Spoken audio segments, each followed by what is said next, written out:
Bem-vindos então a mais um IBIOcast. Esse é o segundo episódio do nosso podcast.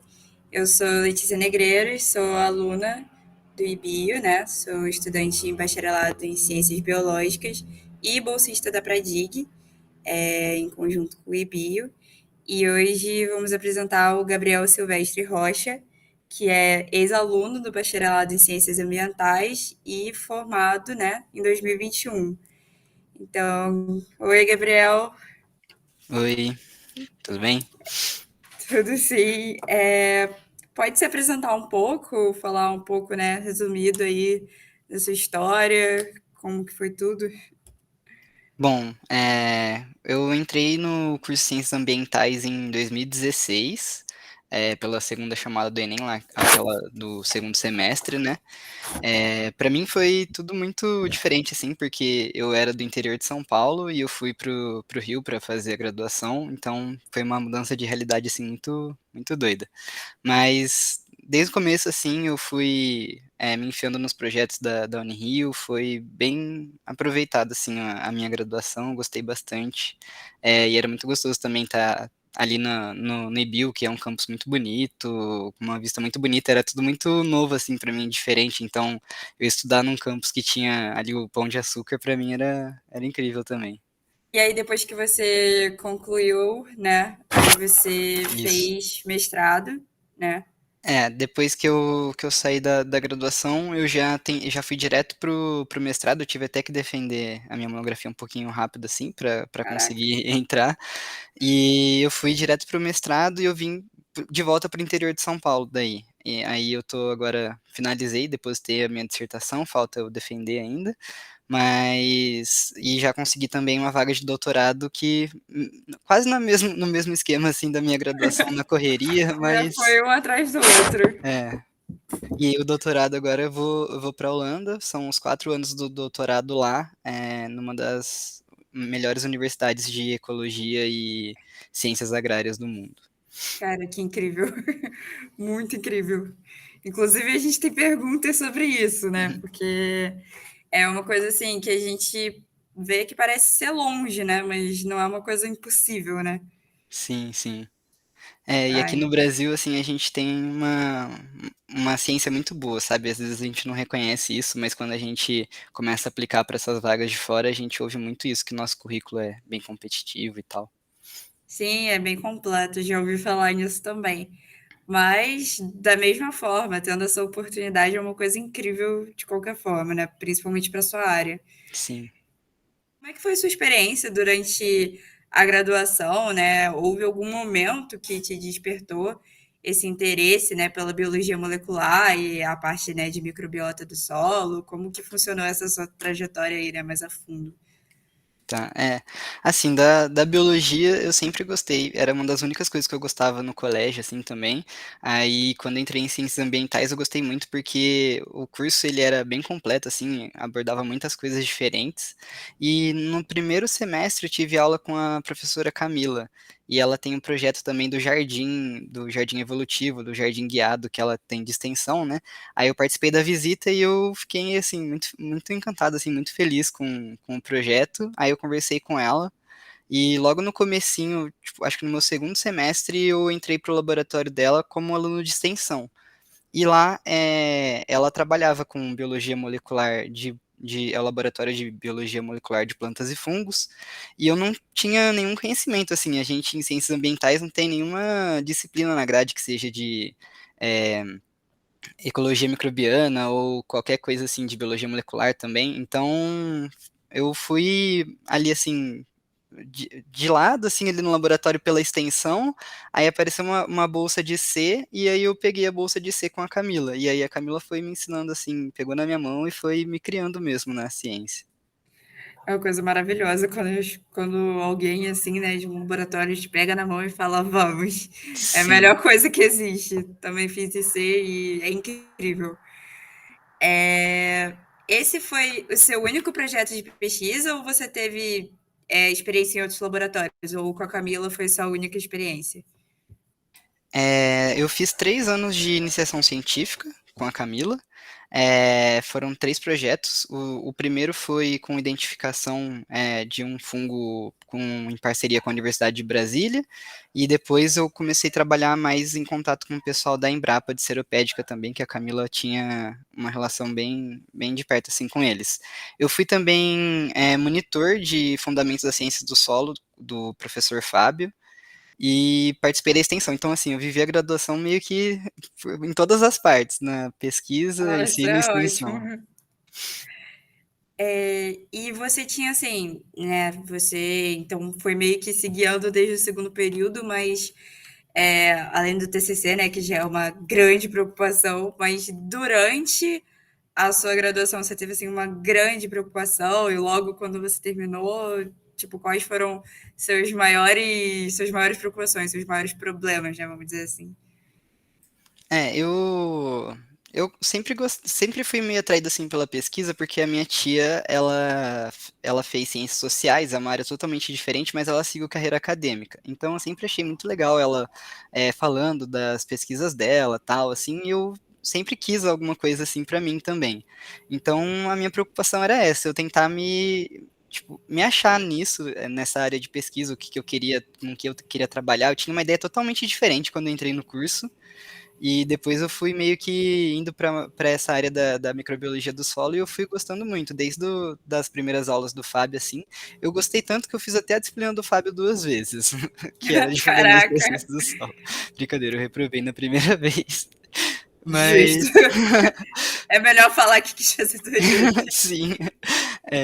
Mas enfim, eu sempre tive essa preocupação também do TCC, né? Acho que todo mundo entra na graduação e fala, nossa, meu Deus, como é que eu vou fazer É um aquele trabalho? desespero. É, Se você é calouro, você já tá, meu Deus, como é que vai ser?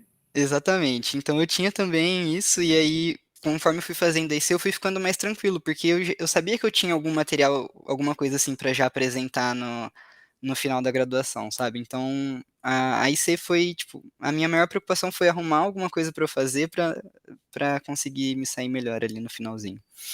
Aí, isso aqui é uma pergunta minha, né? Você falou que você, antes, né, de entrar, ou como calouro, você tinha uma ideia completamente diferente de pesquisa do que você foi vendo do que era, né? Conta aí como é que era mais ou menos essa ideia e qual foi essa expectativa, né? E o que que você achou, né? Tá. Assim, eu gostava muito já da biologia, só que eu não gostava tanto da biologia micro e também eu não conhecia muito a biologia molecular. Aí eu tinha interesse também em ser perito, fazer alguma coisa assim. Aí foi quando eu comecei a ver um pouco mais de biologia molecular e aí quando eu comecei no laboratório, eu falei, ah, tipo, legal, tô tendo contato com isso também de alguma forma, sabe? Mas eu fui para uma área totalmente diferente, que era essa, ou trabalhar com pássaros também, que era uma coisa que eu queria bastante. Mas aí eu fui me apaixonando cada vez mais, assim, pela microbiologia do solo e foi onde eu fui me aprofundando. E também quando eu terminei, eu fiz o meu trabalho com fungos micorrízicos, né? E eu tinha também uma ideia do meu mestrado que eu ia trabalhar meio que mais, me aprofundar mais nisso, nesses fungos e tal. E também não foi o que aconteceu durante o meu mestrado. Eu fui para uma área Vai muito mais mudando. ampla. Quando você acha que, opa, muda de novo. E tá tudo bem, tá tudo ótimo. Exato. E como que você conseguiu essa oportunidade de pesquisa no mestrado, né? Compartilhar um pouco, né, sobre seus principais projetos e descobertas durante, né, esse seu período. Tá. Então, eu já queria seguir, assim, tipo, fazer mestrado, doutorado, desde quando eu comecei a IC, assim, foi algo que eu botei na minha cabeça. Então, é até por isso que eu fiz bastante IC, participei de bastante coisa, porque eu sempre quis deixar meu currículo mais forte, porque eu sabia que era algo que ia contar bastante na hora a hora que eu fosse fazer o processo seletivo do mestrado, né? E aí eu queria trabalhar, como eu estava trabalhando com as micorrizas, eu queria fazer o mestrado em alguma coisa que fosse de microbiologia do solo, alguma coisa assim. A minha prima, ela faz doutorado aqui na Exalc, em Piracicaba, e aí ela me recomendou, ah, não, tem aqui alguns professores que trabalham com fungo, tal, do solo. Aí eu fui dar uma olhada, assim. Aí eu estava conversando com a Camila, sobre o que que eu ia fazer, onde eu estava pensando em aplicar e tal. Aí ela falou assim: Ah, tem a minha ex-orientadora do doutorado, que eu acho que ela ainda orienta, e ela é lá de Piracicaba também, mas ela não é da Exalc, ela é do Sena. Porque aqui em Piracicaba tem duas unidades da USP, né? Tem o Sena, que é o Centro de Energia Nuclear na Agricultura, que é um centro de pesquisa, e tem a Exalc, que ela é uma faculdade mesmo, assim, tem curso de graduação e tal. O Sena ele é mais voltado para pesquisa. E aí eu não conhecia o Sena, mesmo sendo assim, tipo, perto de onde morava, conhecendo Exalc, eu não fazia ideia do que era o Sena. E aí a Camila me apresentou a ex-orientadora dela de doutorado, que é a minha orientadora de mestrado, a professora Tsai. Aí a gente foi conversando, ela meio que estava assim para se aposentar, estava com bastante aluno já também, mas aí ela aceitou me orientar também. Aí eu acabei vindo pra cá.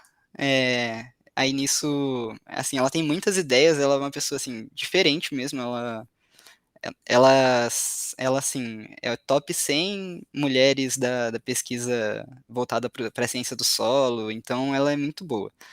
Aí eu acabei vindo pra cá, pra Piracicaba, meio que assim, com medo, não sabia muito o que eu ia fazer, não sabia. O centro de energia nuclear na agricultura me assustava um pouco, porque fugia muito do que eu queria pra mim. E assim, O sei nome lá, assusta um pouco, né? Você fica, meu Deus. sim, e eu, cientista ambiental, assim, meu Deus, eu não quero ir para alguma coisa que seja energia nuclear e nem agricultura. É depois que eu fui começar a entender um pouco melhor o que que era, assim. E também foi isso, né? Eu entrar no mestrado em um lugar que ele é voltado não só para agricultura, mas para algum tipo de produção, também foi muito diferente para mim, porque pela minha formação, assim, ideologias, ideias e tal, mas o Sena é muito interessante porque, apesar do nome, ele é muito voltado para restauração e conservação ambiental. Então, eu me encontrei, assim, foi muito bom. E isso também, né? Muita gente acaba dando aquela freada quando eu falo isso, porque agora eu estou começando a também pesquisar sobre mestrado e tal. Daqui a pouco eu estou me formando, né? Daqui uns 2 semestres, então eu estou procurando, né? Uns mestrados que me interessem, e às vezes você fica, meu Deus, isso aqui não tem nada a ver comigo, mas aí você vai conversar com as pessoas e realmente ver, e é uma coisa que pode te agregar muito, né? Porque além de ter o que você quer, tem outras coisas correlacionadas que também vão te ajudar, né? Então Sim. isso é bem interessante. Então você pode falar um pouco para a gente, né? Como é que é esse seu trabalho com a microbiota do solo e como que ela se relaciona com esses projetos de restauração? Tá. Então, eu trabalho, a minha pesquisa de mestrado ela é relacionada à recuperação de pastagens degradadas. Porque no Brasil a gente tem um grande problema de degradação ambiental hoje, que a gente tem cerca de 50% das áreas de pastagens, elas estão em algum estado de degradação. Então, quando o produtor tem uma pastagem degradada, que ela já não está mais muito produtiva e tal, é mais fácil para ele abrir uma nova área, ele então ir lá e remover a mata nativa, né, e abrir um pasto, do que ele recuperar o pasto dele. Então a gente tem muitos casos de aumento da perda de área nativa por conta da abertura de áreas de pastagens. Então o meu trabalho vem com o objetivo de, tá, peraí, a gente já tem muita área aberta, a gente não precisa abrir mais áreas. Então eu peguei para avaliar diferentes tipos de braquiária, que é uma das gramíneas que eles mais usam nas pastagens, para ver como elas influenciam a microbiota do solo e como a gente pode usar essa microbiota do solo ao nosso favor para recuperar solos que já estão degradados. Então eu fiz um experimento de campo.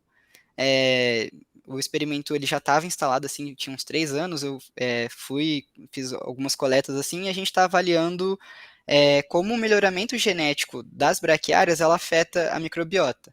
Porque a gente tem algumas evidências científicas de que o melhoramento genético, dependendo de como ele é feito, ele é ruim para a microbiota do solo. E a gente tem muitas plantas, né, que estão sendo melhoradas e a gente tem muito melhoramento em andamento. Só que geralmente o que eles avaliam nesses programas de melhoramento? A produção da planta, né, e o desempenho dela.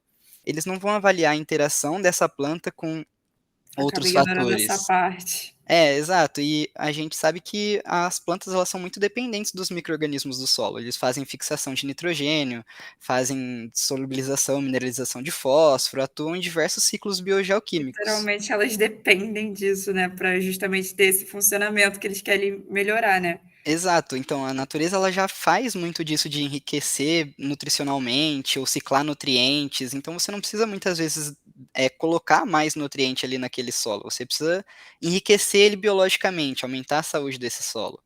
Então eu fui avaliando, né, como esse melhoramento de diferentes formas, por seleção, por hibridização, afetava algumas variedades de braquiária. E assim, já dando um spoiler, o que eu achei disso do melhoramento é que o melhoramento por hibridização ele acaba diminuindo a associação da planta com micro-organismos benéficos, enquanto outros tipos de melhoramento por seleção natural ou seleção por pressões assim que eles vão inserindo, eles atuam melhor, assim, eles têm uma relação melhor com a microbiota, porque é uma questão meio de evolução mesmo, assim, né? A microbiota evolui com a Não é planta. tão agressivo, né? Isso. E aí o que eu pretendo é identificar, né? A gente identificou alguns micro-organismos, essa variedade de braquiária que é mais interessante assim. E a ideia é a gente recomendar, né, o uso dessa variedade em solos degradados e também estudar biotecnologicamente os micro-organismos que estão ali e favorecem o sucesso dela, para a gente conseguir, de alguma forma, aplicar eles para a gente mitigar essa situação. É, eu trabalhei também, além das pastagens, eu trabalhei em projetos na Amazônia, do pessoal do laboratório, porque o laboratório tinha gente que estudava praticamente todos os biomas brasileiros lá, assim. Acho que o Pampa estava faltando, mas de Cerrado, Todo Pantanal, mundo lá. tava tudo lá. Então, eu participei de alguns projetos na Amazônia, onde a gente estudava a terra preta antropogênica, que é um tipo de solo que tem lá na Amazônia, né, que foi formado por comunidades indígenas, assim, tipo, as teorias mais aceitas é que era meio que assim, onde eles faziam meio que uma composteira em larga escala, que era onde eles deixavam todos os resíduos ali deles. Então, a gente acha nesse solo fragmentos de cerâmica, ossos, a gente acha muita coisa assim, mas é um solo muito rico, porque ele foi compostado ali naturalmente. Então a gente tem grandes áreas desse solo na Amazônia e tem um colega lá do laboratório que ele estuda, né, formas de a gente utilizar esses micro-organismos que estão presentes nessa terra preta, também em programas de restauração de áreas desmatadas na Amazônia. Então a gente foi para lá, coletou solo, aí trouxemos para o laboratório, fizemos um experimento de casa de vegetação, e aí a gente identificou alguns micro-organismos que são, assim, especiais. A gente testou 25% dessa terra preta e 75% de solo degradado. A gente testou 100% de terra preta e 100% de solo degradado e avaliou o crescimento de diferentes plantas. E aí a gente achou alguns micro-organismos que faziam as plantas terem mais sucesso nos vasos que tinha terra preta, e a gente viu também que 25% desse solo ele já é suficiente para influenciar 75% de um solo de péssima qualidade. Assim, algumas plantas que no solo agrícola somente, assim, no vaso que era 100% solo agrícola, elas nem cresceram. Aí, quando a gente colocava 25% de terra preta, elas já cresciam. Então, a gente conseguiu identificar por meio de ferramentas de biologia molecular, sequenciamento de DNA, muita bioinformática assim também, identificamos alguns micro-organismos que fazem esse sucesso. Aí foi muito legal que essa pesquisa foi o nosso primeiro artigo assim do nosso grupo, que era mais novo ali no Caraca, laboratório, e aí foi um artigo que repercutiu muito assim, saiu na Galileu, saiu na BBC, saiu em vários lugares também, caramba, que legal. matérias, foi muito legal. Então você já respondeu aqui, ó, duas perguntas, que a próxima ia ser desses exemplos, né, de como juntamente com a microbiota, né? Então vamos para a próxima. E quais foram os seus maiores desafios, né, durante a pesquisa nesse campo, né? E quais seriam os resultados mais interessantes, né, e significativos que vocês tiveram até agora, né? Um deles você já falou, que foi bem legal. Sim. Mas aí, né, esses desafios e conquistas, né? Tá. No começo foi meio difícil, assim, eu me ambientar, assim, pegar o ritmo, que também era um ritmo muito acelerado do pessoal, só que também o Senna e, assim, no geral, aqui eu consegui, logo no comecinho, bolsa da FAPESP também para fazer o mestrado, então eu tive muito incentivo, assim, financeiro quando eu queria comprar algum reagente, assim, eu conseguia, então as barreiras foram mais tranquilas no meu mestrado, mas muito por conta do incentivo financeiro, assim, que a instituição tinha e tal. Mas a gente entrar nesse ambiente também é meio difícil, assim, sabe? Mas de resultados daí, a gente teve bastante resultado interessante, que foi a gente avaliou também uma área de Mata Atlântica e de Cerrado, então a gente avaliou a transição entre as duas, né, uma área de ecótono. E a gente também descobriu que você, olhando, né, para essas áreas assim, a gente tem às vezes uma perda de espécies de uma área, por exemplo, da Mata Atlântica, e dominância de plantas do Cerrado. Isso pode acontecer. E aí o Luiz, que ele é aqui do nosso laboratório também, a gente trabalhou junto, ele identificou também que essa dominância é muito devida à interação dessas plantas com a comunidade microbiana do solo.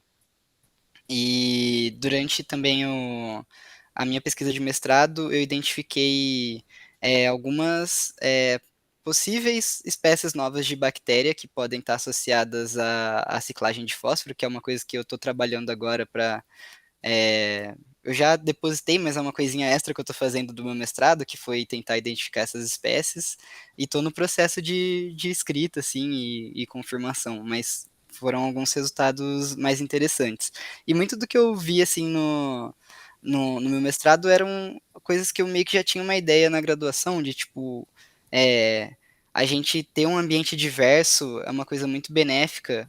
A gente tem essa noção, né, para o ecossistema, mas a gente às vezes esquece esse micro, e a gente ter um ambiente diverso de plantas é muito benéfico também para o microambiente do solo. Então a gente ter mais tipos de raízes, tipos de plantas, um solo com mais material orgânico, com você mexer menos nesse solo, compactar menos.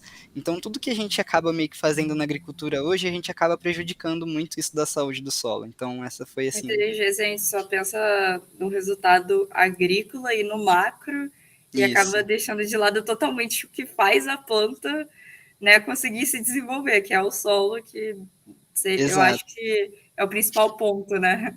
Sim, o solo suporta praticamente toda a vida que a gente tem, né? Porque cresce planta, dá, assim, a gente pode construir em cima, então é incrível, a gente tem que cuidar muito bem porque é um recurso muito precioso, né? E quando as pessoas não manejam muito bem, é muito fácil da gente ir perdendo esse recurso. Como que foi esse processo de seleção para o doutorado na Holanda, né, nesse Instituto Holandês de Ecologia? E o que motivou a sua candidatura? Tá. Então, como eu fui bolsista da FAPESP, a FAPESP ela dá uma oportunidade de você ir para o exterior por 6 meses no mestrado, e você e vai em alguma instituição e faz alguma parte da pesquisa lá que se você é bolsista da FAPESP, você praticamente tem isso meio que garantido já, como parte sua. Só que eu não sabia muito bem disso, então eu acabei perdendo esse prazo de fazer isso. E a minha ideia já era ir para lá, porque tem um amigo meu do laboratório, quando eu entrei, ele tava começando o doutorado dele lá na Holanda. Então, ele que me ajudou muito, ele que também trabalhava com as braquiárias antes, então eu sempre fiquei muito interessado, porque a universidade lá é muito boa, e também eu sempre tive mais interesse em ir para Europa ali do que para Estados Unidos, para algum outro país mais para cima Mais aqui, assim, na clichê, América. né? Então, eu queria alguma coisa assim. Aí eu sempre fiquei de olho nessas vagas, e sempre aparecia muito ao longo do meu mestrado, assim, várias vagas em várias áreas, às vezes algumas mais relacionadas, eu falava, putz, eu podia estar já terminando, mas uma hora as coisas encaixam.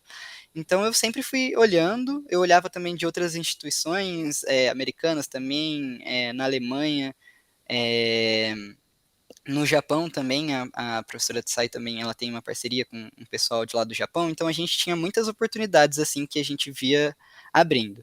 E aí a professora Tsai também, ela trabalhava já com um professor lá da Universidade de Wageningen, que é a cidade lá da Holanda que eu vou. E ela já trabalhava com ele, e nesses projetos de Mata Atlântica. Então ela meio que foi me colocando já nos projetos de Mata Atlântica para ir ajudando o pessoal, para ir trabalhando junto. Então eu acabei tendo um contato assim já com alguns professores de lá, então já fui conhecendo.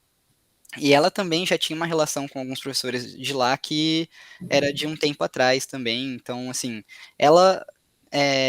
A Holanda também não foi por acaso, assim, sabe? Ela já tinha uma relação. Mas a Tsai é uma moça de muitas relações, ela tem relação em todo lugar. Mas é muito importante isso também pra gente ir construindo nessa rede de contatos, assim, pra gente.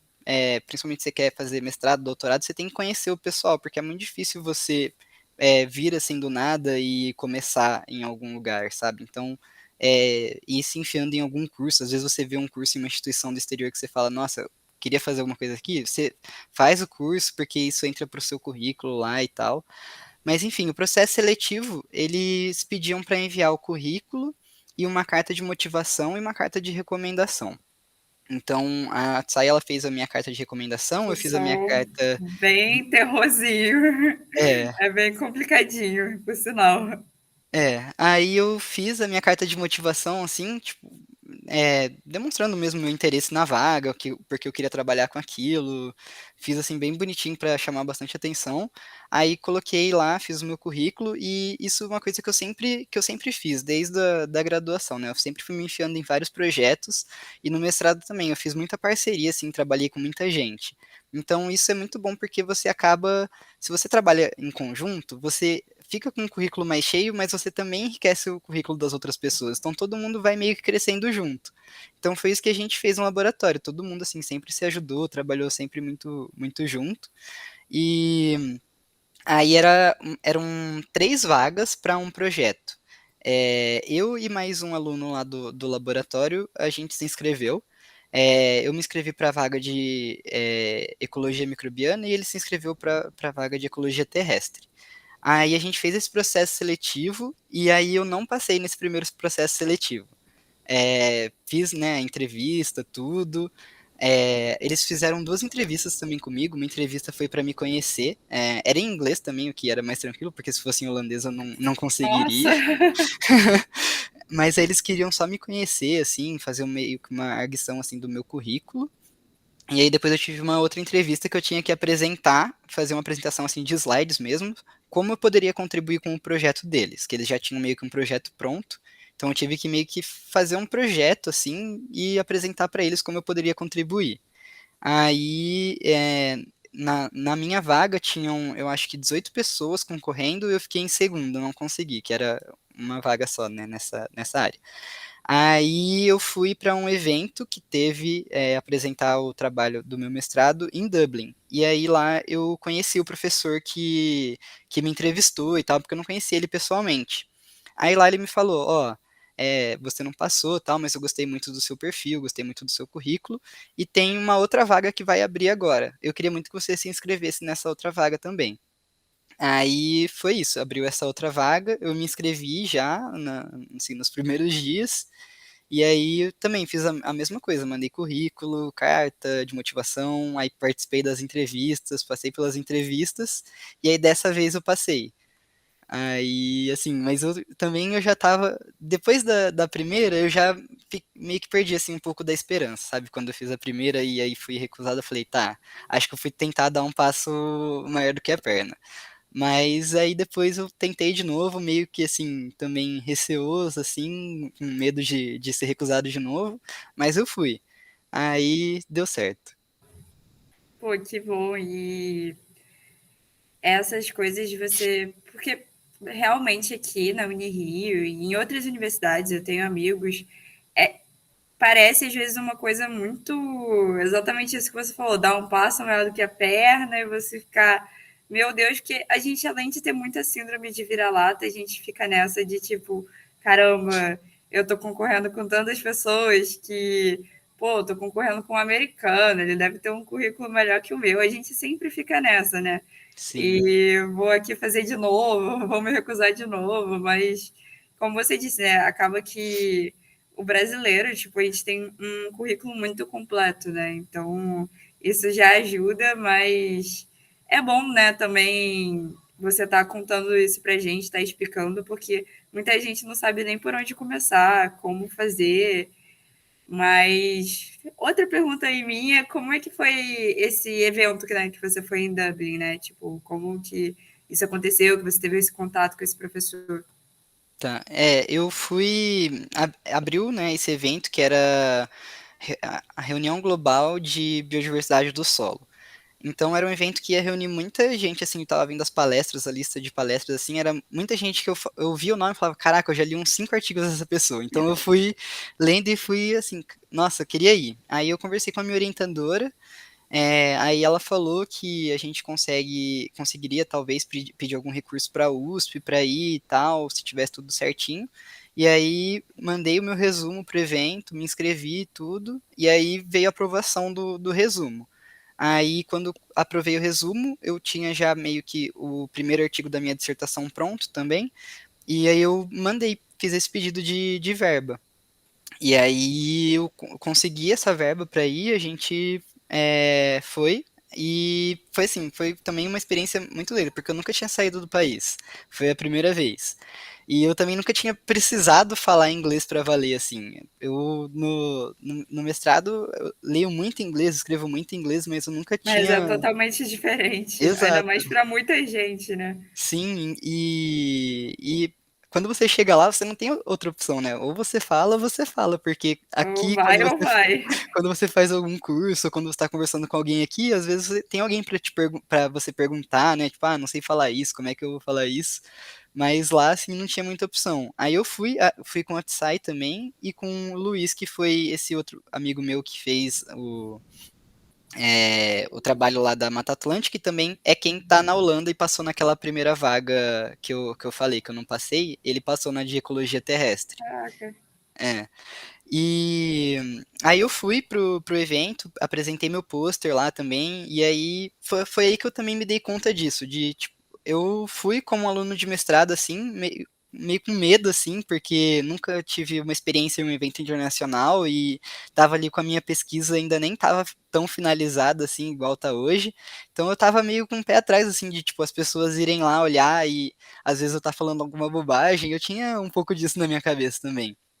Mas aí eu fui vendo, assim, o trabalho do pessoal e eu, tipo, vi que o meu trabalho era tão bom quanto, assim, também, sabe? Então foi aí que, tipo, nessa reunião, quando eu conversei com ele, a gente tava conversando, eu, ele, a professora Tsai, e ele falando, não, é incrível o currículo do pessoal que manda pra gente do Brasil, porque o mestrado fora do Brasil geralmente não é tão voltado para pesquisa, igual o nosso é. Então a gente atua muito assim, tipo, ativamente na bancada e publicando coisa e gerando resultado, enquanto geralmente lá é mais uma parte de você fazer as disciplinas e se aprofundar um pouco mais, sabe? Aqui, até quando você começa numa iniciação científica, na própria Sim, graduação, você já começa, quando é aquilo, né? Quando alguém te pega na mão, você já começa a ser treinado para fazer isso, né? Então, pode-se dizer que desde a graduação a gente já tem essa atuação, né? Vamos sim. dizer assim.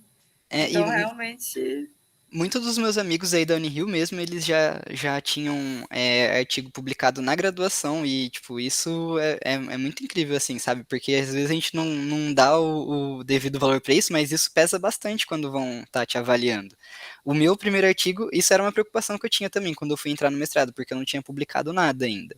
Então eu tinha esse receio de, será que eu vou conseguir passar mesmo sem ter nada publicado? E eu passei em primeiro ainda quando eu fiz a meu processo seletivo do mestrado. E eu não tinha nada publicado, mas eu tinha muito tempo de IC, muito tempo de ensino, essas coisas vão pesando bastante no currículo também.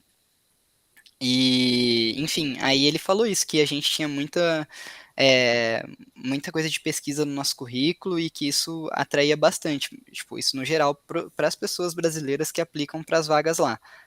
Tem muito brasileiro que tá lá nesse instituto também, de diversas outras faculdades, assim, do Brasil. Então é um lugar que é bem acessível, assim.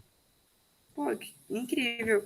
E é importante também, né, você ter comentado essa questão, né, toda dos incentivos financeiros, porque querendo ou não, muita gente quando já entra numa faculdade pública já tem essa questão como muito importante, né, a barreira financeira. Então, quando você consegue ver que é possível, até mesmo no mestrado, você conseguir esse tipo de incentivo, não só para você conseguir uma bolsa lá fora, mas para esse tipo de evento que às vezes você consegue esse financiamento, é muito bom, né? Sim, Incentiva bastante as pessoas, porque, pô, às vezes na cabeça da pessoa é uma coisa impossível, sabe? Nossa, tô aqui estudando, porque eu não tenho dinheiro, né?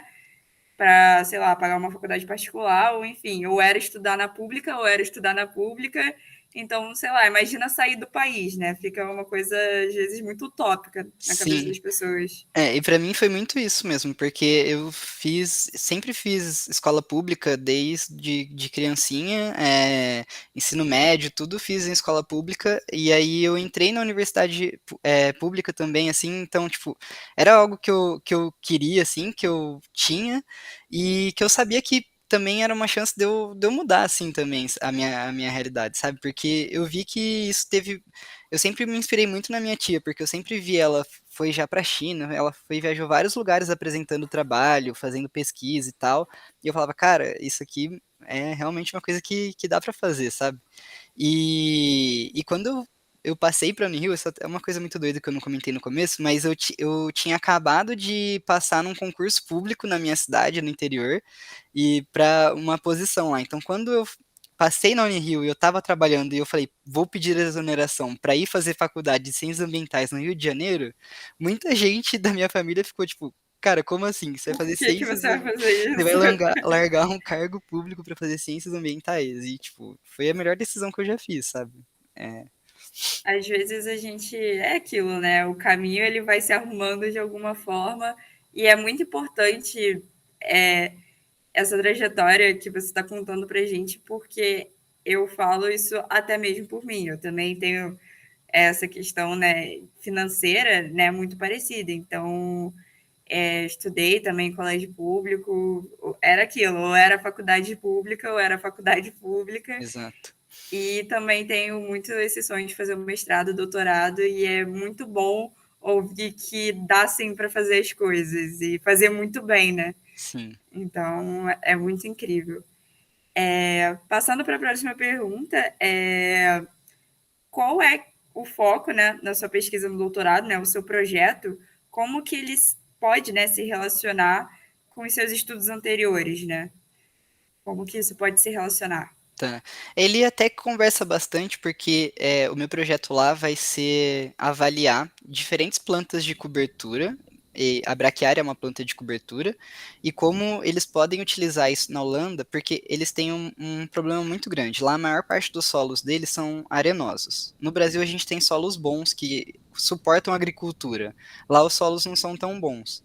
Então, eles querem diminuir a emissão de gases, porque a agricultura é uma coisa que emite muito gás. A gente também, às vezes, não tem essa relação, mas uma pastagem, ela emite muito mais gases de efeito estufa, porque você tem uma mudança na comunidade microbiana associada à emissão desses gases, então você tem emissão de metano, por exemplo, em uma pastagem, enquanto uma floresta, ela acaba sequestrando metano. Então, os micro-organismos, eles também estão muito relacionados a esses fluxos de gases de efeito estufa e como a gente pode aumentar o sequestro de carbono pelos micro-organismos, que também é uma ótima forma. Eu não sei se você já assistiu, mas tem um documentário na Netflix muito interessante que chama Solo Fértil. Se não assistiu, fica aqui minha recomendação para todo Vou mundo, botar na lista, vou colocar que na lista. é muito legal e eles mostram que o solo ele pode ser um grande estoque de carbono, que pode resolver muito dos nossos problemas de aumento, né, de CO2 na atmosfera. Então, a minha pesquisa lá vai ser voltada em procurar formas de enriquecer o carbono do solo, mas ao mesmo tempo a gente diminuir a emissão de óxido nitroso, que também é outro gás de efeito estufa que é muito mais potente do que o CO2. Porque a agricultura, geralmente, você vai ter ou fertilização nitrogenada, ou então até o próprio nitrogênio do solo, que ele pode volatilizar e ir para a atmosfera. Então, tem algumas formas, alguns micro-organismos, algumas plantas que inibem essa atividade. Então, vai ser muito voltado para isso. Qual das plantas que eu vou estar estudando lá vai aumentar a quantidade de carbono que eu estou estocando no solo e diminuir também esse essa emissão de gases para ter uma agricultura mais sustentável na Holanda, porque lá eles têm até 2030, se eu não me engano, para reduzir muito as emissões de óxido nitroso do país, porque eles emitem muito óxido nitroso lá. Pô, bem interessante. Se liga bastante, né, até. Sim, aqui eu estava mais voltado a recuperar, né, as áreas, mas também com planta de cobertura, mas da mesma forma, assim, trazendo uma vida mais saudável para o solo. Sim. Fala um pouco dessa sua participação em estudos na Amazônia, com a Mata Atlântica, e, né, sempre deixar qual é a importância, né, desse bioma para a biodiversidade e para a conservação. Então, o trabalho que a gente tem lá em parceria com a Holanda é um trabalho que é financiado pela FAPESP com uma instituição holandesa de financiamento também, então foi um trabalho conjunto, que é justamente para a gente avaliar diversas formas de como a biodiversidade funciona na Mata Atlântica. Então tem um grupo que é responsável por estudar os animais, então eles estudam os pássaros, vários outros animais que tem ali nas florestas. Tem um grupo que é mais voltado para a restauração de plantas, então é um pessoal voltado para restauração florestal, e restauração ecológica. Tem um pessoal que trabalha mais com a parte social também, da importância da biodiversidade no contexto social, assim. Então a gente dividiu bastante, assim, e a gente ficou o grupo da microbiologia do solo. Então, o que a gente está estudando agora é um trabalho que é avaliar qual é a interação, qual é a relação que tem entre espécies de plantas, espécies de pássaros e espécies de micro-organismos do solo, porque diferentes plantas elas vão ter preferência por diferentes micro-organismos. Então a gente está esse é um grande estudo assim, de levantamento de biodiversidade e de comportamento ecológico das espécies, interações entre elas. Então a gente está responsável agora, eu e mais 5, 6 colegas aqui do laboratório, a gente está responsável por tentar integrar um pouco esses dados e identificar as interações assim entre eles. A gente fez coletas de material de planta, fez observação de mamíferos, aves e fez coleta de solo nos mesmos pontos, assim. Então a gente sabe que, naquele ponto X ali a gente tem mais ou menos essa composição de plantas, essa composição de animais, e a gente está avaliando também a parte microbiológica para integrar isso e ver se tem, né, essa interação. Isso foi também o trabalho, tava cada um meio que trabalhando separado. Aí a Tsai teve essa ideia assim de tipo, não, eu quero ver como que isso está funcionando junto, porque não adianta muito a gente só avaliar tudo separado. Tem que ter um macro, né, e juntar Sim. isso tudo. E da Mata Atlântica foi o que eu falei, a gente trabalha mais voltado para identificar ferramentas biotecnológicas que permitam você recuperar a floresta mais rápido, porque muitas vezes o solo lá foi tão degradado, porque o solo da Amazônia não é um solo muito rico. Ele é assim, a floresta vai manter o próprio solo, né? Então ela vai ali fazendo a ciclagem de nutrientes pela própria floresta. Quando você tira a floresta de cima, você não vai conseguir plantar, porque o solo não é muito fértil. Então, o que acontece é, as pessoas conseguem utilizar esse solo por pouco tempo, e aí ele vai ficar lá abandonado. Só que até mesmo o processo de restauração ativa, que você vai lá e planta uma muda, às vezes não tem sucesso, porque o solo está tão degradado que a planta não vai conseguir crescer ali. Então a gente tenta identificar, né, algumas formas de, de trazer ajuda dos micro-organismos para esse solo para tentar restaurar eles mais rápido. Então, recapitulando um pouco o que a gente falou, né? O que a gente discutiu, quais seriam suas perspectivas futuras na área da biologia molecular e da microbiologia do solo? Tem algum projeto específico ou área que você já não está explorando que você gostaria de explorar? Então, eu tinha muita curiosidade de ir explorar um pouco mais essa parte dos fluxos de gases. Então, foi algo que caiu muito bem assim pro doutorado já, porque aqui no mestrado eu não trabalhei com gases, mas tinham pessoas no laboratório que trabalhavam e tinham umas respostas e umas interações muito interessantes. Por exemplo, tem uma colega que ela avalia áreas que são de várzea. Então, tem hora que ela vai estar seca, tem hora que ela vai estar cheia. E ela avalia como que a microbiota ela está flutuando nessas áreas. Então, o resultado dela foi assim, perfeito, porque ela mediu o gás, ela mediu o microbiota e tudo conversou e ficou muito bonito. Que ela viu que quando a área está alagada, geralmente a gente vai ter mais emissão de metano. Quando a área vai estar seca, a gente reduz um pouco essa emissão, o que faz sentido, porque geralmente isso acontece em ambiente que não tem muito oxigênio. E aí o resultado dela ficou muito bonito. E eu falava, cara, eu queria ter feito alguma coisa de gases assim no meu trabalho, porque também é um assunto que a gente tem que se preocupar mais, sabe? A gente tem já muita pesquisa que é voltada para isso, mas da microbiologia não é uma coisa que acontece muito, sabe? Então, eu queria fazer parte disso e trabalhar com isso, achar alguma forma de mitigar, sabe? Porque isso é uma coisa muito importante se a gente quer mudar, né, nossas previsões de aquecimento global e efeito estufa, assim. Então, eu tento sempre. Eu tenho isso meio como meu objetivo, tentar contribuir. Pode ser um objetivo muito grande, mas tentar contribuir um pouquinho, assim, com algo que vai acabar mitigando alguma coisa, assim, pra gente ter um futuro bom, assim, pela frente. Qual conselho que você daria para os que estão começando, né, a carreira na área ambiental, né? Ou a galera também que está se formando agora, qual é o conselho? Então, eu sei que muita gente não curte muito a área acadêmica, acaba não indo para a área acadêmica, mas, assim, quem tiver querendo ir, eu incentivo muito, porque às vezes, ao longo do meu mestrado mesmo, eu me desanimei muitas vezes com, tipo, a gente não tem muito reconhecimento no Brasil, né? Falta muito incentivo também, então, tipo, às vezes bolsa atrasa, aí. Então a gente não é assim, prioridade, sabe? A gente não é levado em consideração. E isso é uma coisa que desincentiva muito. Mas se é uma coisa que, tipo, você quer mesmo, que você gosta de fazer, vale muito a pena você seguir, sabe? Mesmo com todos esses pesares, assim, é uma coisa que vale muito a pena. Abre muita oportunidade de muita coisa, de gente que você vai conhecer, de quantidade de coisas que você vai conseguir aprender, assim, tipo, eu gosto muito de estar sempre aprendendo, sabe? Então, é um ambiente que eu me encontrei, porque eu preciso sempre estar me atualizando, fazendo as coisas assim. Então, quem tem vontade de ir para a carreira acadêmica, vá com certeza, e quem não tem, dá uma olhadinha, porque não parece muito atrativo, mas é gostoso. E Com toda também certeza.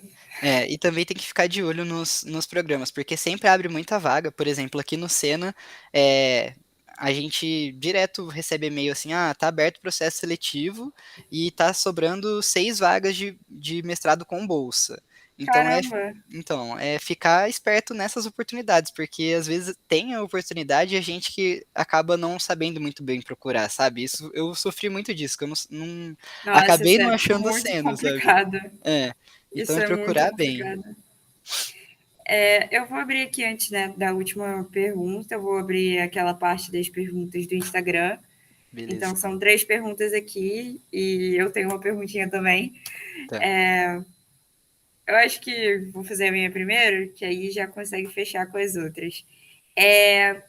Para você, né, que já queria esse perfil acadêmico, que também tinha esse interesse em sair do Brasil, desde lá da sua graduação, né, até o mestrado, você falou que, né, queria isso de fortalecer o seu currículo. O que, que você acha assim, essencial para desde a galera da graduação estar correndo atrás? Tá, ó, uma coisa que eu só fui perceber, tipo, ninguém te fala enquanto você tá na graduação, mas às vezes é bom você ter uma ideia disso que eu queria terminar a graduação logo, assim. Então, tipo, tinha vezes que eu me sobrecarregava de disciplina, sabe? E a reprovação, ela não vai ser boa pro seu currículo depois na pós-graduação. Então, evitar ao máximo, nem que você, tipo, demore um pouquinho mais para terminar a sua graduação, mas você faz ela muito bem feita, sabe?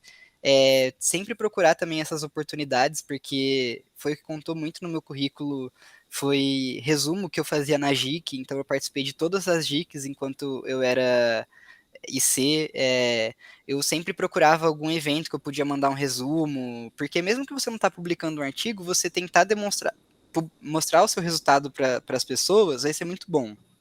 E também tentar construir, assim, tipo, ter contato com as pessoas. Eu lembro que eu fui em um curso quando eu estava no laboratório da Camila, até consegui financiamento da Unirio para ir no curso, que era um curso de taxonomia de esporos de fungo micorrízico arbuscular. Foi em Blumenau. Eu fui e eu tive contato com muita gente que pesquisava também a mesma coisa que eu, sabe? E ali eu conheci muitos professores, muita gente que, tipo assim, depois, se quiser um mestrado, assim, a gente pode conversar, tal. E, tipo, você conhecer as pessoas, isso é muito importante também. Mas fazer a graduação bem feita é uma coisa que eu recomendo, assim, tipo, presta atenção, tenta procurar projetos, Não dá participa do muito máximo mole, de né? coisa que der, não dá mole. Porque quando eu pedi a minha bolsa da FAPESP, um avaliador, ele aprovou a minha bolsa e o outro avaliador recusou a minha bolsa, porque eu tinha a minha média, mesmo eu reprovando em ciências, em fundamentos da ciência do solo, minha média era muito boa no final. E um avaliador falou, tá, ele reprovou, mas ele tem uma média boa, fez 3 anos de iniciação científica, tem um monte de resumo e não sei o quê. Então ele tem assim um perfil para receber, né, a bolsa e continuar trabalhando com isso. O outro falou, não, ele é bom, mas ele tem a reprovação, então eu não recomendo dar a bolsa. Então, tipo, foi para a coordenação e a coordenação decidiu que eu era adequado. Mas então, para você evitar isso, é muito bom você evitar a reprovação. Quando eu reprovei, eu não tinha ideia de que isso algum dia ia ter alguma influência Agora eu no fiquei um meu pouco futuro, sabe? preocupada, mas você me deixou mais tranquila de qualquer forma. Então, não reprovarei em nada mais. Eu tive outra reprovação também depois, eu reprovei em física, mas, assim, manter uma média alta também é muito importante, porque isso contou quando eu entrei no mestrado para os meus pontos. O que foi avaliado foi resumo, tempo de iniciação científica, de ensino e a média da graduação. Então, essas coisas é importante você tentar conseguir, assim, para ir bem, assim. Mas também não precisa ser nada espetacular, não. Hum, o bom ali já Então, tá bom. sempre é bom estar correndo atrás de uma IC, de uma monitoria, manter as Sim, médias, sim, fazer o bom básico, né? exato. Quando eu fui monitor também, eu fui monitor voluntário do Fábio, porque eu já recebi a bolsa de C, então, assim, mesmo quando você é voluntário nas coisas, você vai receber o crédito por aquilo. Então, a primeira pergunta do Instagram, como que foi, né? Porque, assim, você chegou a entrar no mercado de trabalho, assim, digo, indústria, ou você só permaneceu no acadêmico mesmo? Não, o meu único emprego, assim, fora academia, foi esse meu primeiro emprego que foi de fiscal de obras lá da minha cidade, que eu fiquei por 6 meses. Aí depois disso eu fui para graduação. Da graduação eu não fiquei nem um mês, assim, entre a graduação e o mestrado, e também agora entre o mestrado e o doutorado também nem um mês. Mas enquanto eu estava agora no mestrado, eu também tive a oportunidade de fazer. Eu estou cursando um MBA em análise de dados aqui da Exalc também. E quem é aluno daqui tem bolsa e tal, aí eu fui meio que ver assim como é que é também o mercado de trabalho. E aí foi aí que eu comecei a meio que quase largar a academia, porque eu via que, tipo, o mundo fora da academia é muito mais atrativo financeiramente, assim. Os primeiros empregos você recebe mais, você vai ter benefício, você vai ter férias. É umas coisas que, tipo, na academia Te você. seduz um pouco, mas quando você vai ver a longo prazo, talvez. Exato. E aí eu cursando esse MBA assim, eu fiquei meio tentado, eu fiquei até um pouco desanimado, mas aí eu voltei assim para minha pesquisa, saiu os nossos artigos, aí eu ganhei um pouco mais de ânimo, sabe? Mas é sempre manter isso, seu objetivo na cabeça assim também. Mas respondendo assim, eu não tive nenhuma experiência fora da academia. O que também, né, com a carga de trabalho e pesquisa, não tem nem como, é Sim. impossível. A gente até trabalha assim, às vezes, para algumas iniciativas privadas que entram em contato para avaliar alguma coisa. Por exemplo, esse projeto da Holanda, ele vai ser financiado por várias empresas holandesas. Então, eu vou meio que estar trabalhando para a indústria, só que sendo contratado pela universidade, assim. E, isso é uma coisa também que é muito interessante a gente procurar, né? Aqui no Brasil, a gente recebe bolsa, né, na pós-graduação. Aí tem diversas modalidades de bolsa e tal, mas é bolsa, então a gente não tem carteira assinada, a gente não tem 13º, férias, tipo, a gente não tem quase nenhum direito, né?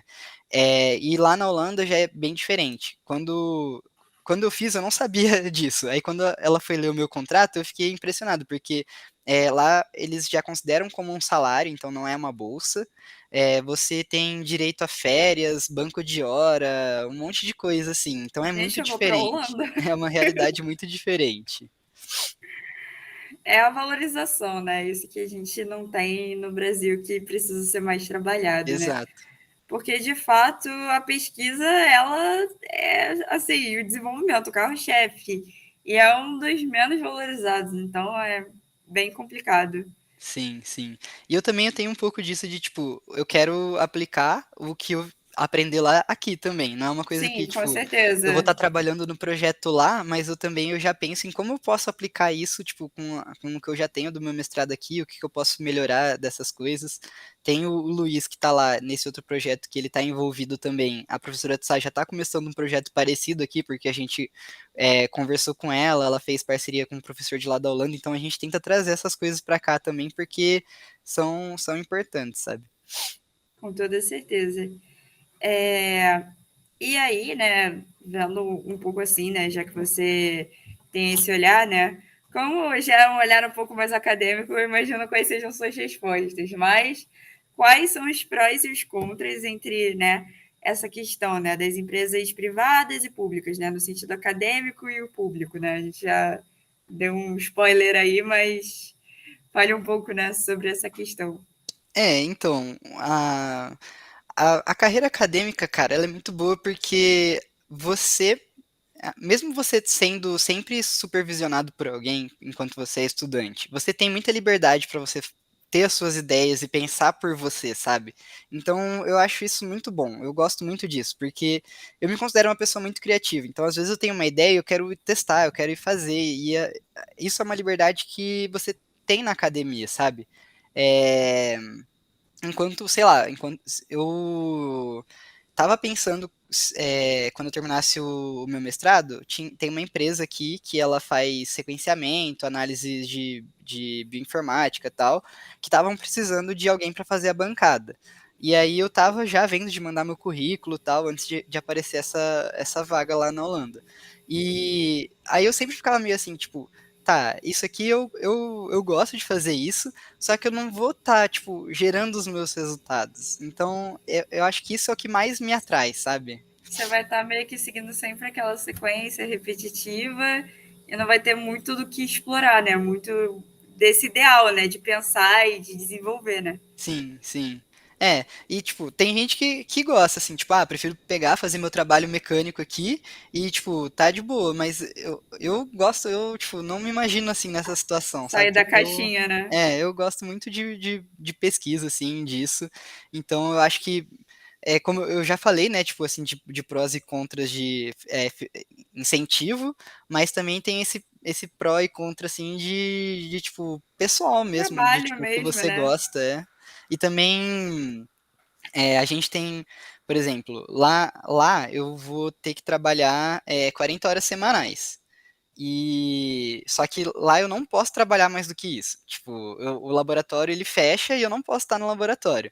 Enquanto aqui, nossa, ia pro laboratório de noite, ia pro laboratório de fim de semana, sábado, domingo. Aqui é Então, só no papel. exato. Então, assim, é uma coisa que aqui eu gostava bastante de ter essa liberdade, tipo, às vezes eu tô com isso, eu quero adiantar isso aqui, eu vou lá no laboratório e eu Sim. faço. Aí isso é uma coisa que eu talvez sinta um pouquinho de falta lá, sabe? Quem eu Mas converso. querendo ou não, eu acho que, tipo assim, isso é bom no sentido do mental, né? Do desgaste. Exato, Então, exato. que às vezes É, você fica na empolgação de, vou adiantar isso aqui, não vai dar nada, e depois você vai ver que você está exausto porque você fez muito exatamente. mais e não percebeu, né? Porque você estava Sim. empolgado. Lá eles ligam muito pra sua saúde mental, assim, e física também. Tanto é que uma das coisas que tem no meu contrato é um incentivo para eu fazer esporte ou comprar uma bicicleta. Se eu compro uma bicicleta ou faço algum esporte, eu recebo um incentivo lá anual, assim, no salário. É muito doido. Caramba! Então é uma coisa que às vezes a gente também tem que saber reconhecer nossos limites, né? Teve muitas vezes que isso é uma coisa que eu também acho vantagem da carreira acadêmica, assim, de, tipo, pós-graduação, porque às vezes você vai estar se cansando muito, mas você também consegue descansar no seu tempo, assim, às vezes. Então, tipo, você reconhecer seu limite, saber que, tipo, tá, eu não tô conseguindo pensar, eu não tô conseguindo ir pra frente, Você não você, tem um contrato CLT, né? Essa é a sim, questão, né? Que sim, você tem que estar, você tem que cumprir, você tem que fazer. No é, acadêmico também tem, mas você consegue manejar melhor, né? sim, Essa é a é. Você questão. que vai controlar o seu tempo e como que você vai chegar nos seus objetivos, sabe? Não é ninguém que vai estar delimitando isso. Então, sei lá, eu tenho uma dificuldade assim, tipo, eu faço as coisas no meu tempo, eu não consigo fazer Sim. as coisas no tempo dos outros. Então é uma coisa que eu gosto bastante, sabe?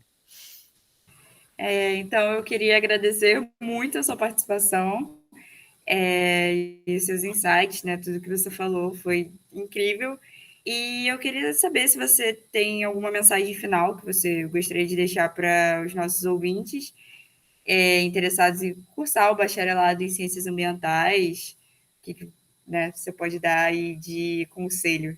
Tá. Cara, a Unirio é muito boa, sim. É, minha experiência na graduação foi ótima. A gente tem contato muito direto, assim, com a comunidade da Unirio. Então, tipo, é uma família zona, assim, que a gente tem contato com o diretor do prédio, a gente conhece as pessoas, né? Então, isso é muito gostoso numa universidade, que às vezes você não conhece as pessoas, então esse contato perto é muito bom. E também os cursos são muito bons. Tipo, eu vou falar, né, pelas ciências ambientais, porque a gente tem contato com muita coisa, então a gente tem disciplinas de várias áreas, então se você está na dúvida, você vai achar algum espaço ali. É, muita gente, assim, da minha turma fez muita coisa diferente, foi gente trabalhar com geoprocessamento, eu fui para microbiologia, teve uma galera que trabalhou com diálogo, com uma parte mais social, com agroflorestas, então, assim, muita coisa você vai acabar aprendendo, e isso é muito importante, eu acho, realmente para um cientista ambiental, você conhecer o todo, assim, sabe? Então eu acho o curso, assim, fenomenal. Tipo, eu tinha. Teve uma vez até que eu perguntei pro Fábio, eu falei, Fábio, a gente teve duas disciplinas assim de solo e de agronomia, assim, essa parte, tipo, que é mais ligada à agronomia, e eu queria fazer um mestrado que fosse relacionado, tipo, é mais puxado para essa parte agronômica, porque é microbiologia do solo e tal. E eu ficava nessa dúvida, tipo, pô, será que com esse currículo, com esse conhecimento que eu tenho, é suficiente para eu entrar numa universidade boa, assim, num curso bom dessa área? Porque é uma área que não era muito a área do curso. E o Fábio falou, não, vai que, tipo, o que você tem aqui vai ser suficiente, não é pouco, você vai conseguir competir com um pessoal que estuda agronomia mesmo e tal. E eu fui, né, e deu certo. Então, assim, é um curso muito bom, abrange muita coisa, a gente tem muita oportunidade, muito contato, então é ótimo. No final das contas, o discurso é faz o básico bom e confia, porque as coisas vão se ajeitar de alguma forma Exato, no caminho que tem que seguir. segue o que você quer, assim, também, porque fazer as coisas motivado é mais fácil do que fazer as coisas desmotivado, então tenta fazer Com sempre o que toda você certeza. quer fazer. Por exemplo, a minha namorada, ela não é tão chegada na parte acadêmica, então ela saiu da graduação, começou a fazer alguns cursos tal, e trabalha numa empresa. Então, tipo, são pensamentos diferentes que, tipo, você vai conseguir ser bem-sucedido de diversas formas. É só fazer o que você te agrada mais, sabe? Exatamente. As duas áreas são atraentes, né? Vai no que teu coração mandar, o que você curte mais, né? Porque no final das contas é isso, né? Não tem como você fazer algo bem feito se você não gostar. Exato. Mas então é isso, a gente vai finalizando o episódio por aqui. Muito obrigada pela sua participação. Eu que Realmente agradeço muito pelo convite interessante. também.